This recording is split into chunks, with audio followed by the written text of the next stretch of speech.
Welcome Hi, everybody. to the greatest show in the world. The greatest show. I have a serious question. It's like a mental health question. Oh. Did you experience like post-Bravocon depression? Did I? I was like, okay, I need to understand. Is this post-Vegas, post-Bravocon, or am I just tired? Like, I can't understand. I don't know what happened to me. I'm like, is it the weather? Mm-hmm. I was emotional. I took a mental health day on Friday. I know. You were losing it, actually. Like, I was ready to quit everything. You were worse. I was like, how can I be there for her? I was like, something's got to give here. Usually I'm like so stable and like positive. Yeah, you're my rock. And I was like, okay, I got to step up to the plate today. I think I called you twice. I know. You're like, are you okay? I was like, no, like I'm not. But there was nothing specifically wrong either. Just all. I was just like, I should retire. And just like, I was literally thinking about a life where I just made dinners every day and like, but I know I would hate that. You would hate it. I know. And literally hate. I was just having this conversation with someone. I think it was the girls whose podcast I recorded on Friday. Oh, yeah. They were like, oh, did you always want to be a mom? And I was like, growing up, I was like, oh, my mom has the best life. Like, she was a stay-at-home mom, like dinner's always on the table, like brought us to practices, like did everything. And I was like, that's the dream, you know? Mm-hmm. Then I changed drastically in university. I was like, no, I'm going to be Carrie Bradshaw. Like, I don't want kids. I'm going to like live in New York City. I'm going to be professor, do all my own thing. Uh-huh. And then I met Pri and I was like, oh, okay, like, I guess we'll get married and have a kid. Because then I wanted to have a kid with him. And like, Pri. It's just crazy how you change so much. Because like, yeah, I wanted to be a mom, but I could never be a stay-at-home mom that like literally just did. This is what I think too stuff. that I've learned is that you taught me this actually. Two things can be true. Facts. Because I did my entire life want to be a mom. I was a nanny my whole life. I told Mike on our first date I want to have 5 kids. Psychotic. Like all I wanted was to be a mom. I thought it was my sole purpose to be a mom. We got pregnant with the twins. It was the pandemic. And Mike looked at me and said, like, maybe you be a stay-at-home mom. Like, you've worked your whole life to have this. This is what you've always wanted to do. Like, I'll work extra hard. You can stay home. And I literally was like, I won the lottery. Like, this is what I've always wanted. 2 weeks in, I was like, I should go fuck myself. This is not what I wanted. I know. This is not what I anticipated it to be, because in my head, I had an idea of what that was. But then when it actually happened, like, then Mike was at work all the time. When he came home, I'd be like, talk to me. But he'd be like tired from talking to people. So I'd be like, let's go do something. And he'd be like tired. Like, it was not good. No, I know. And then, so the thing is, like, I think, well, obviously everybody is so different, like personality wise, like what fulfills you personally. And like, while I love being a mom and I do get comfort a lot from like organizing the house and like cleaning, like those mental health days, like I stress cleaned the whole kitchen. Like you probably felt good. That makes me feel good. But like sometimes when I think about, okay, staying home, doing those things well, because like our house would be clean all the time, like laundry would always be put away, like folded properly. We would always be having healthy meals instead of eating out. Like that weighs on me that I don't pick that option because like I have the luxury of probably being able to choose that. Totally. But I am not fulfilled personally by that, but then I feel guilty that I'm not fulfilled by those things. This is an episode of The Mom Room. I don't know. Yeah, we're going back, playing it back to the OGs. It's so funny because my notes are like Jake Paul at F1, like all these things, and I'm like talking about motherhood. This is a therapy session. Yeah. No, but I feel this completely, and I think for the listeners that are parents or want to be parents, like, it's just good to know that you don't have to stick to one thing. Like, then I felt like, well, I wanted this my whole life. I should still want this. And when I quickly realized, like, no, I get fulfillment from doing things that fuel me too. And that's what I want my kids to know that they can do also. Exactly. Then it switches the narrative. Yeah. So really what I'm saying is you should inspire your kids to watch reality TV and talk shit about it. Literally. Kidding. But what you should teach them, and what you should put in your mind yourself, is that no dream is too little and you can do whatever the fuck you want. I know. And it is nice to have your kids see that. It's so cool. Like, yeah. And they're interested. Like, they are learning, like, what makes money, what things, like, you need to have a roof over your head. Like, they learn, like, oh, now you guys are going to work so that we can have food. Like, They get it. Yeah. Okay, not to be like so mommy, but I have to tell you a story about this because it actually really warms my heart. I didn't even talk about it online at all this weekend, but I took the kids to the farmer's market this weekend, which we love to do. Our Guelph farmer's market is so cute. It's indoor. And when we were walking, because we parked downtown, there are a lot of homeless people on that strip, like that sit there and hope that somebody's going to give them the farmer's market? money. Downtown. Like where though? Like right. Is it indoors? Oh. So you know where Balzac's is?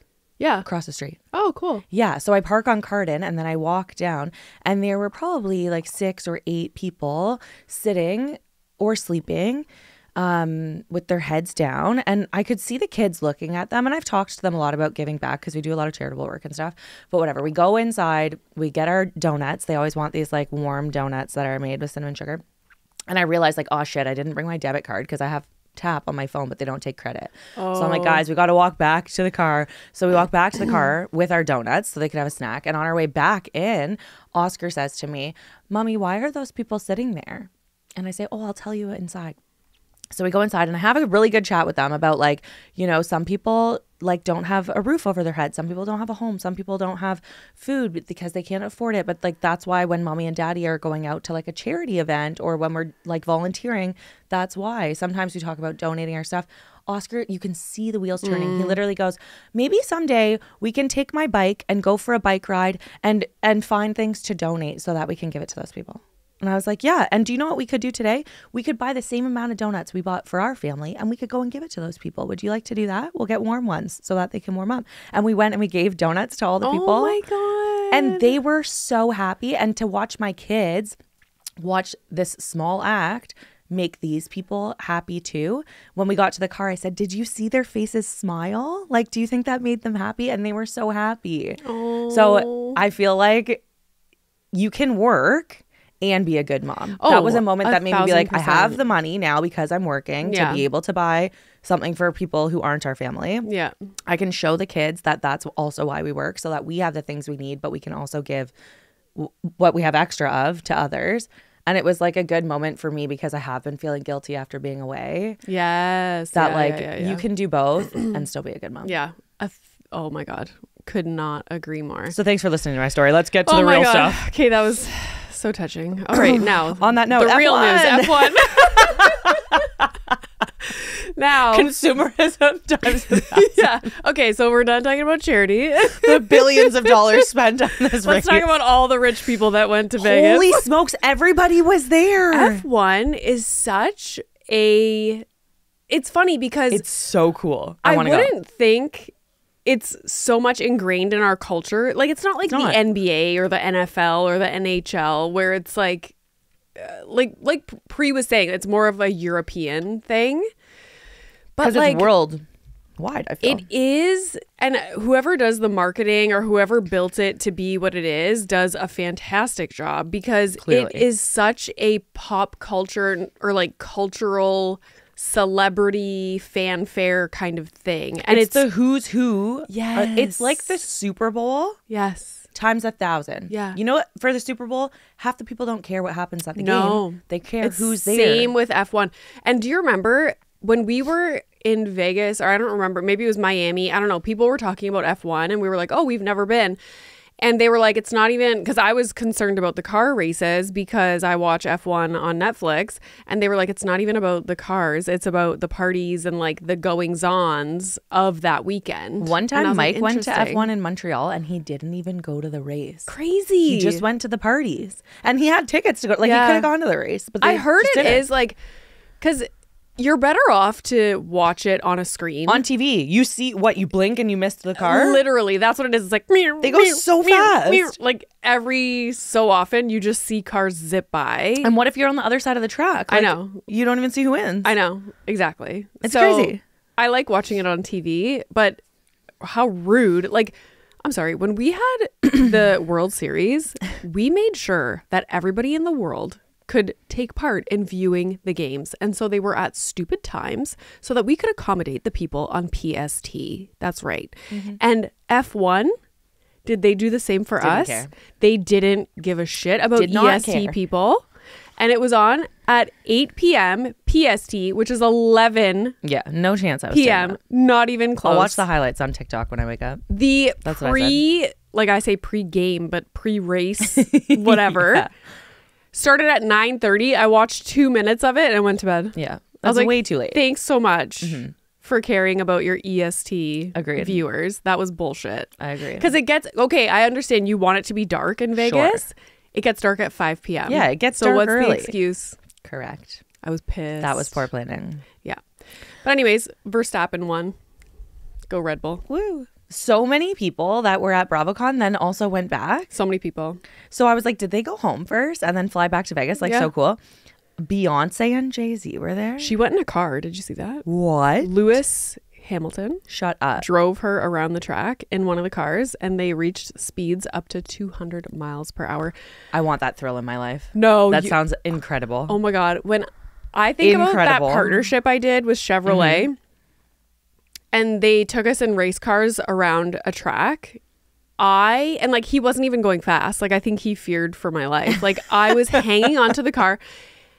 Every time it was a corner, like it's one thing to go straight, but even the slightest corner, you feel like the momentum pull. of the turn so fast. It feels like live the for that car is thrill. just going to go like this. I literally live for that thrill. Oh my God, it was horrifying. So I wish they had a camera in the car with Beyonce and Lewis Hamilton because I need to see her reaction. But she said she was like fully sweating. For sure. Yeah. But the adrenaline would be so fun. Like, I think I would just laugh so much. This is crazy. But a fun fact about me that you might not know is in university, I dated a guy that drove a race car, but not the kind of race car that would be like hot. He drove like street racing.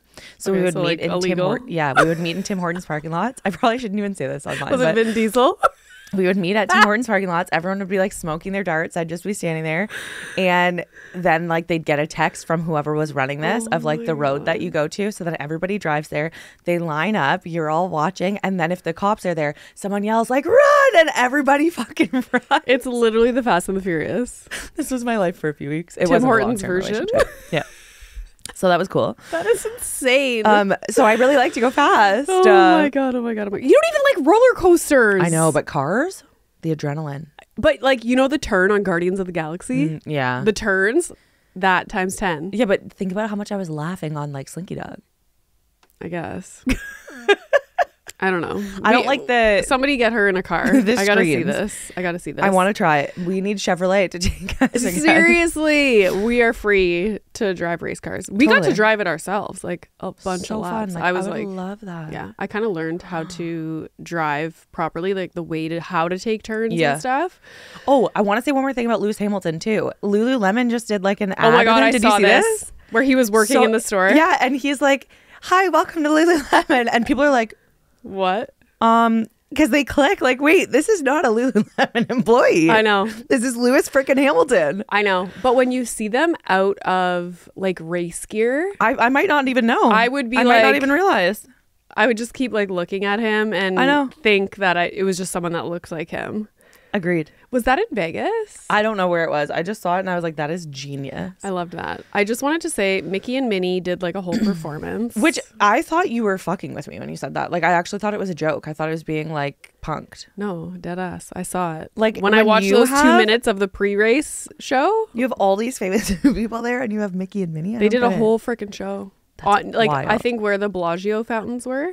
We could have been there. We could have. We should have been just there. stayed. I know. Extended our trip. What And were we then, thinking? like, the whole F1 race in Vegas was very Renee coded because Mickey and Minnie did a whole freaking performance. And then they take the winners to the podium in a pink Lego car. Stop. Where's the Jellycats? Renee coded. Like, can you imagine? We should have stayed. Why was I not really a guest fucked up. of Lego? Correct. Who do I have to call? Correct. I should have been driving that car, We need someone to hook us up for F1. not Terry Crews. Renee Rita with her Jellycats. Oh my God. Anyway, so our new goal is to go to an F1 event. I guess. It's in Montreal sometimes. I That's closer for know. us So apparently Montreal is one of the hardest ones to like. to get into. Yeah, because it's so historic. Like it's been around forever. Yeah. Vegas has only been around for 2 years. Crazy. Yeah. See, for me, it makes sense. Like Vegas fits F1, you know? Oh, 1,000%. The And then glitz, all the the other glam. places are, because when we were watching the F1 show, which is like all I did this weekend, when they're in Monaco, I was like, they showed a aerial view of Monaco and like the track and everything. It goes through the like city. It's crazy. So cool. And I told Pri, I was like, oh my God, can we go to Monaco? Like, look at that. It looks beautiful. He was like, do you have $8 million? I was like, damn it. Because all the places where F1 goes is very rich places. Which tracks. Which, you know. of course. Yeah. Oh my God. Anyways, did you see Jake Paul is the highest paid athlete in the world? Which makes sense to me. Like, the guy is so smart with marketing. Oh, the way that don't he, even like, get me started. When I watched Paul American, I literally was like, you are a genius. I'm not even, it's They're not like I'm both- his biggest fan as a Same. human being. I just think he's the smartest fucking human ever. They're very impressive. Genius. It's similar to like people who dislike the Kardashians. That's fine. Dislike them. Correct. You don't have to like them, but they're You so cannot smart. deny how good they are at what they do. And it's the same with the Paul brothers. Like, very impressive. And like the work ethic and like Correct. unmatched. On a smaller scale, it's like I'm gaining all this appreciation for the Mormon wives and the ways that they like, they're filming on purpose the things that they're like, their storylines. They know exactly what's going to hit. They know exactly what to do. They know exactly who to talk to, who not to talk to. And it's actually fucking genius. Yeah. So Jake Paul has a fight coming up December 19th. Did you see the guy that he's fighting? He's freaking huge. I saw like a, you know, when they, what is it called when they do like their press conference? Yeah, thing and they they're, like stare each other fighting? down. Yeah. So I heard that, and it's funny because it tracks from watching Paul American. Yes. You know how Jake Paul's online persona is very like, you know, like he gets in these like, he's very like, what would you call that kind of personality? Like very like in your face and like he's very like flashy and like you know what I mean? Like when he's outspoken, fighting and in person, very reserved. Which is and wild. I said, that doesn't surprise me because on Paul American, he's so like sensitive and emotional. all into the ayahuasca, like wants his whole family to experience the things that he's doing. Yeah. Yeah. That's so true. That's interesting surprise to me though. But yeah, I like him. I would have highest- died to see him. Highest paid athlete. I Crazy. wonder, maybe we could go to the fight December 19th in Miami. Do you know how hard it is to get it? Like, I know. You think we're going to go to F1? Oh, let's go to Jake Paul's fight. It's hard to even buy it on TV to Hey, watch. Let me message Pam, his mom. Okay. Oh, yeah. I forgot we're friends with the family. No, literally, let's do anything we can do to get there. It's in Miami, December 19th. Okay. Can you just imagine two moms from Ontario go to the Jake Paul fight? I'm dying. With their jelly cats and Like, Lego. what kind of venue is this in? Like a stadium? Yeah, or like a they small. put a ring in the middle of a stadium. Of a stadium. There's like floor seats. There's like the higher seats. Like it's legit. Oh my God. We should go. Totally for show. Okay, I have some other news. Okay. And then I have a complaint Okay. to raise with you. Okay. Oh, I'm scared. Yeah, it's your fault. Oh fuck. Kat Stickler Saw and John Mayer confirmed. So there were rumors that they were together or seeing each other or whatever. And now they've been seen together, like not hiding at all that they are indeed together. F1. And so I just want to go on a little rant here because, okay, so she dated Jason Tardik for a while. I thought that was cute. It was going to go somewhere. It didn't. Caitlyn Bristow. Post Caitlyn Bristow breakup. Yep. Then I thought, okay, well, good for her. Now, John Mayer. Well, John Mayer happens to be best friends with Andy Cohen. Okay. So you're saying we're going to be besties with John Mayer. So I'm literally thinking, like, potentially next BravoCon, John Mayer could be there playing Or the Bravos. maybe Kat Stickler and John Mayer start their own reality TV show on Bravo. Oh my gosh. I'm here for it. You know, the options see where my are mind endless. goes? Okay, Yeah. so listen to this. Okay.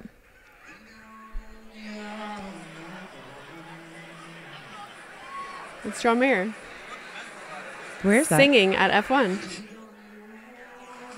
I would die. He fucking like sang love at John some Mayer. little thing, and my bestie from Celsius sent me a video Stop of it. it. Yeah, I was like, "That's so I cool." would melt. Yeah. So cool. I would literally pass out. I know. My mom would love to see John Mayer. Literally. Love. Your body is I wonder if he's going to wine tour and- soon. That would Can be we? really cool I'll go. to do.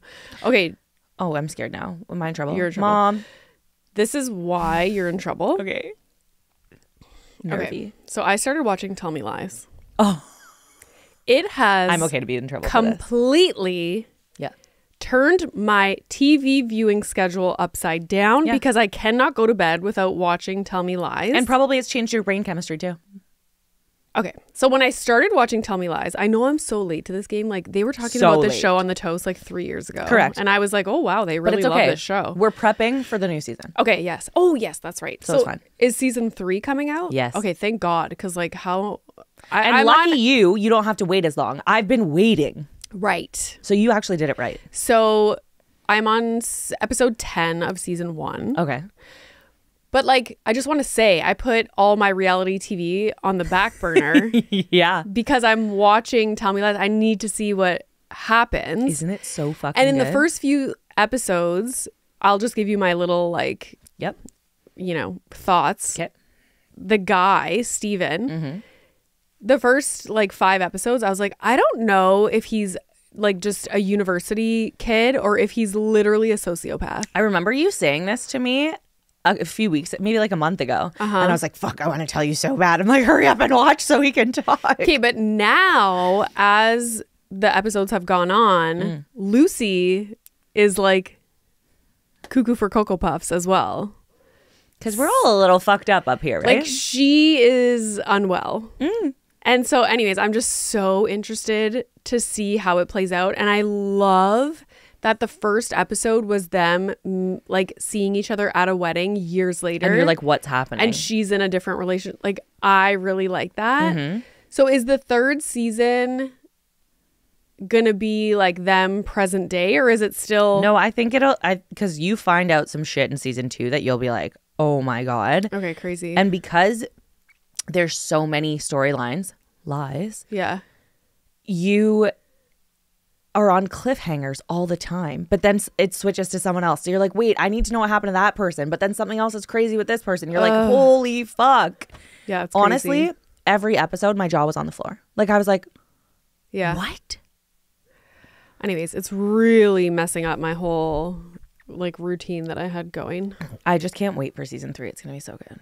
Okay, some other news. We saw Wicked for Good. Yes.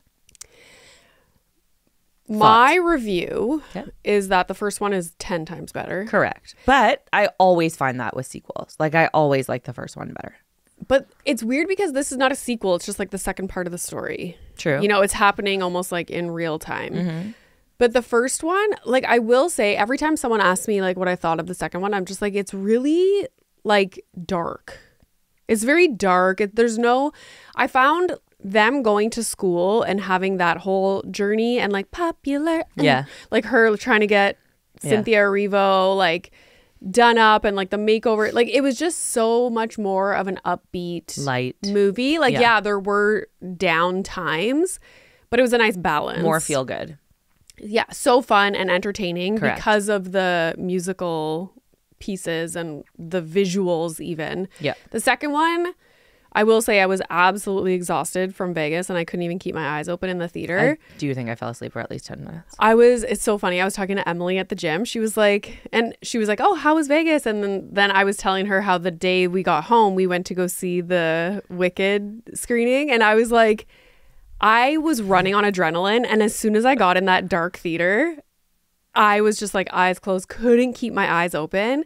And she was like, oh, so you listened to like the audiobook? I was like, Pretty much. basically, Yeah. audiobook. But Yes. anyways, I like the first one better. Yeah, I agree. I think it was good. Somebody said, and I really think this is true, the second one was more complex. So like the emotions. I'm not a complex person. Yeah. Yeah. Entertain me. Yeah. Like the emotions were like not just like happy or sad. It was like, wait, there's like trying to be good, but then also like knowing that maybe that's like not right. And what are morals? And like it was a lot of feelings and like thinking and not as like lighthearted and fun like you said as the first one. So I did like the first one better. I won't lie. I didn't think I'd ever be this person like listening to soundtracks in the car. I was screaming Defying Gravity on the way here. Yeah. Cool. And I watch the like performances all the time on TikTok. Greg keeps telling me to watch the live show. Yeah. I literally watch clips of it with my kids all day, every day. Yeah. And I would. You've never watched it? You didn't get me hooked on Tell Me Lies. Yeah, I really fucked up your life. I might make some time to watch that. Speaking of Wicked, did you see Cynthia and Ariana?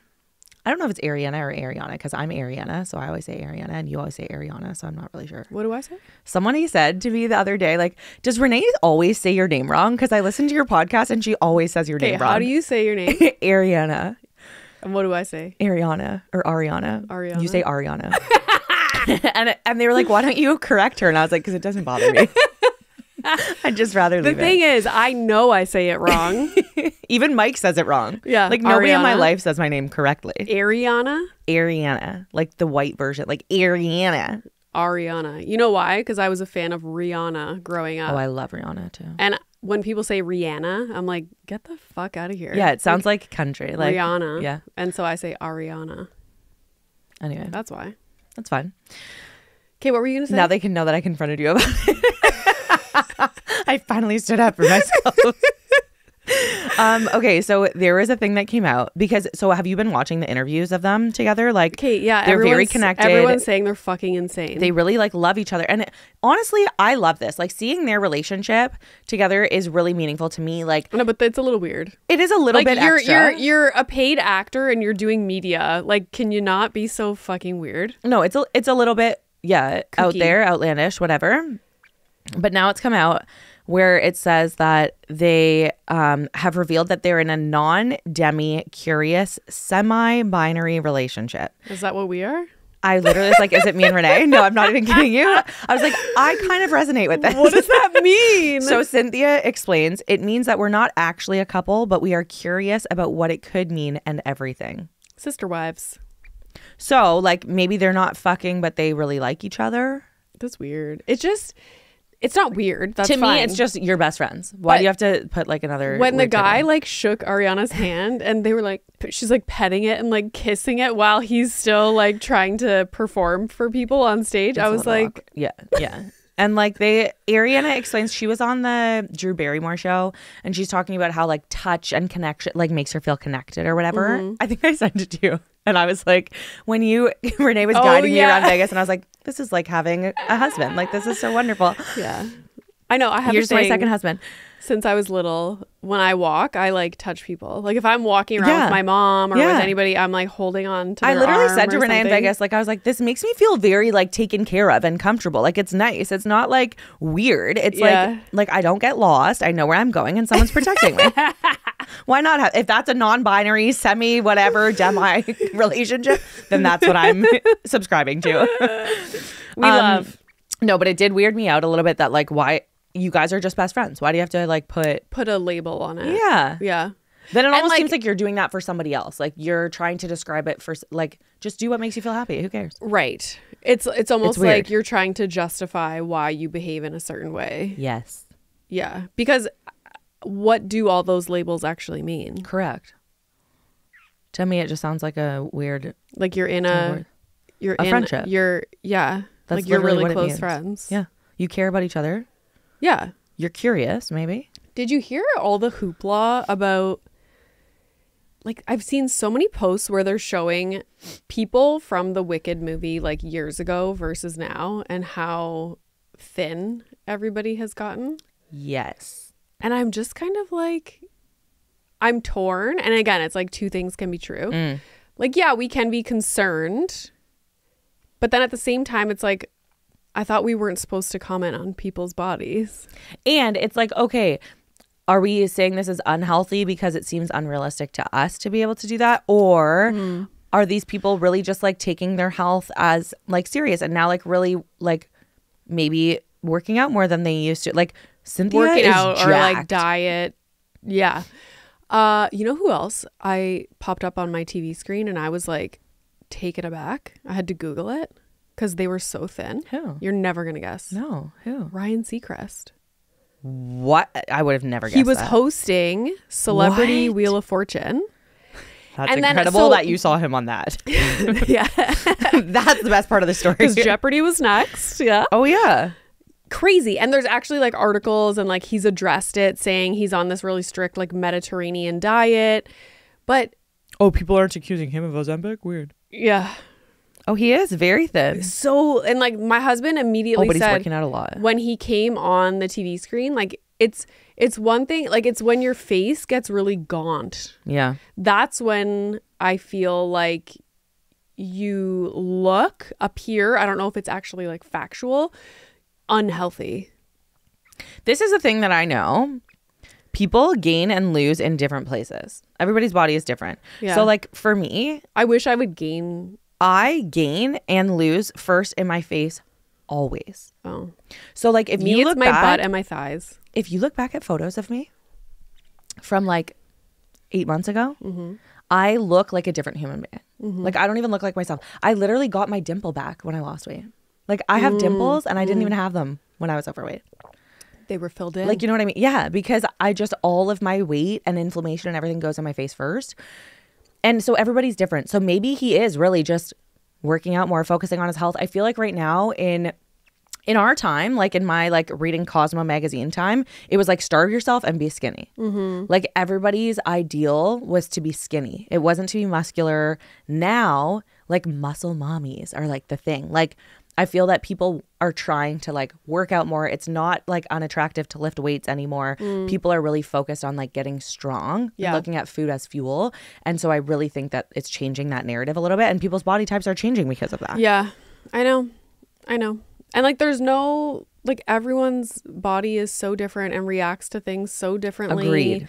And somebody, like two people could be on the exact same like diet and exercise regimen, and like one person would have one body type and the other would have another. Like everybody carries muscle and fat differently. Correct. And I remember because all my grad school was in eating disorders, I have just not, like before I had Milo, like I was very, very thin my entire life, and I'm very tall. So it's more obvious looking because I'm so tall. Yes. And I remember people making comments that like, because they had like these really cool scales in the like research room or whatever. And my BMI was like in the range that it would have to be admitted. Obviously you need like 10 other diagnostic criteria to be correct to be diagnosed with anything. But like I remember someone making that comment to me like, oh, like you could be like a patient here or something like that. And I was like, rude. Like I'm active. Like I eat more than anybody here, you know, and it's just the way my body always was growing up. So yeah, everybody shut up. Like I know. I did a post about it because I got a mean message, but I just went back to like before I had children. Yeah. I had an athletic body. Yes. Like I had muscles. I played sports my whole life. Like that's how my body was built. So that doesn't mean that like now that just all of a sudden is like not part of me. I know. You know? I know. Everybody just shut up. Oh gosh. Okay. I have one more news item if that's okay. Yeah. Or one more thing to touch on. I've been watching a bit of the Surviving Mormonism. Okay. I started it and like turned it off within 2 minutes because I was bored. Yeah. I could see that. It gets better. But I think the ultimate purpose is like you're not watching for entertainment. You're watching for the church to be exposed. Right. And I don't think like even though it's Heather Gay's like face on the front page, like she makes it clear like I don't want this to be about me. Right. Okay. Like it's actually not. Yeah, like, I thought it was going to be a documentary about her life. I know. Yeah. But it's not. Okay. It's just like I think it's what this TLC show about Mary Cosby's church is going to be like, where it's literally just exposing the wrongdoings of the church. And it's very interesting especially if you're somebody who has had any experience with any church or religion kind of letting you down. It's depressing. It's very sad. And I'm hoping that like towards the end it gives hope because it's fucked. Absolutely insane. Yeah. The way that like an organization in this day and age where access to information is so simple and fast and easy that people could just be getting away with shit like this. And they just have hired people within their community construct, whatever you want to call it, that will cover and hide everything. And because they're in a position of authority, like you can't question it. It's absolutely insane. It's like when you watch documentaries about the legal system. Yeah. So they have like their own legal system within the church. It's so crazy and insane. And they believe that since it's like from God, that what you're doing, even though it's against the law, is actually seen as a sin, then you don't go to the police. You go to your bishop who's going to cover it. Like, it's so fucked. Yeah. And like the brainwashing, the things that they say, like this one girl think of the worst thing that could ever happen to you had happened to her. And she literally was told and thought her whole life that the reason it was happening to her was because God knew that she was strong enough to hold that and to go through it. And it was her duty to get through it in faith with him. Crazy. Fucked. So anyways, it's definitely not like a feel-good watch, but I actually think it's really good that things are coming out like this where people can get information that has been hidden for so long. Yeah. You know, we think about Mormonism and we think like, oh, Diet Pepsi or Diet Coke or soda and fucking swinging. It is nice that, you know, Mormonism is talked about a little bit on like Salt Lake City and Secret Lives of Mormon Wives, but I'm sure they also get frustrated that it's only the tip of the iceberg that's really shown on these really popular reality TV shows. And so I can see that being... You get to dive a bit deeper. Exactly. A reason why Heather would have wanted to work on a project like this. Because it's look, it's not just you can't drink. Like, there's lots of things that are going on. And because her storyline is a lot of her problems with the church, it's very neat to me and actually encouraging that she is taking the steps to share that in a more in depth than Real Housewives of Salt Lake City was. Yeah. Okay, 2 just little things before we move on to the Real Housewives of Orange County. Okay. Travis and Taylor using the Rhode Island home as their wedding venue. Did you hear about that? So is this true? I don't know. Because I'm hearing all these things about Taylor and Travis and like Taylor taking all her friends out to dinner and like that's how she's asking them to be her bridesmaids. Like, babes, do we really think that she's done individual dinners with all her friends? I see. And they're like, oh, this is her thing of like asking them all to be in her wedding party. No, it's not. You think Taylor Swift's going to take people out in public to ask them? She's the most private person. She's not. And if she is, she's not going to take them for dinner. That's so boring. We'll see. I don't believe this to be true. We'll see. I have more faith in Taylor than that. Also, it's so interesting. Like, do you think Blake and Ryan will be at the wedding? Like, normally I would think that Blake would literally be in the wedding party. But of course. Now they have yet to be seen together. And yet to address. Like, I want to hear from you guys what's happening. Will it be in her docuseries? No, because that happened before. Because that's all just about the Eras tour. Oh, I want to hear. I know, it's crazy. Anyways, I was thinking if they did choose that house as the wedding venue, like, it's amazing because that house means so much to her and it's just such a beautiful setting. But Agreed. like, logistical nightmare, like, where would all the guests stay? How many people are attending? Truly. Like, it's just, I was thinking a lot about that. I know. I'm very interested to hear and to see. Also, do you follow Derek Downey Jr. on Instagram? No, but he's I'll the look guy him up. that like has the squirrels as pets in his backyard. Stop. No, it came across my desk this morning. I immediately Derek followed Downey him. Jr.? This is what I spent a half hour doing this morning, drinking my coffee before I woke up Milo. I was just watching him interact with squirrels. I don't. One of the squirrels. I don't see him on Instagram. Derek Derrick Downey Jr. One of the squirrels had like a snaggle tooth and like it was having a hard time to eat, and he brought it to the freaking vet. And they put laughing gas on the squirrel and like fixed his teeth. Stop it right now. It's literally the best Instagram follow of the year. Shut I'm literally obsessed with this guy. And he's come across my TikTok like a year ago. And I forgot can't stop about looking him. at my phone. I'm sorry. I forgot about insane. him. It's so good. He has 1.6 million followers. Okay, do you know what this reminds me of? We were in Vegas with Hey You. And one of the people on our trip that also was there with Hey You, his name's Riyadh. Did you talk to him? Do you know how his social media started? Oh, wait. I do. He's telling me but about I forget it. what the animal was. Okay, so basically what happened is he was at work and he saw an egg. Oh, yes. And he thought, I'm going to ask my supervisor if I can save this egg because it's going to die here. So he takes this egg home. Then he buys like an incubator on Amazon and he starts posting online. And he saves these videos and then kind of shares them. But he said he was like kind of worried about sharing them because he didn't know if he could and if it was okay and whatever. Anyways, it's a mallard duck that lived. He watched it. He incubated it for however long. You can go on his Instagram, RIYADHK. He's incredible. And like his thing is natural world and science storyteller. Like he literally housed and now has this mallard duck. He still has Yes, it's his pet. Oh my God. Insane. So he like rescues oh my God. animals and species. Anyways, it was so cool. I'm like, this is actually wild to me that you did this. And that's how he started on social media. Well, I don't know if that's how, but that's what blew up. He was like, it like oh, blew up. He went viral. Yeah. Mm-hmm. Oh my So God, people that's love so animals. funny. So if you're an animal saver, start posting. Literally. Oh my gosh. I know. I always think like I should start Bubbles and Marbles and Instagram account. Yeah, you should. Like, they're so funny. Every time, all my husband and I send to each other are like Pomeranian memes and videos. They're I'm aware. hilarious. And like they could so easily make For content sure. like that. But For it's just sure. like, God, I don't have the time.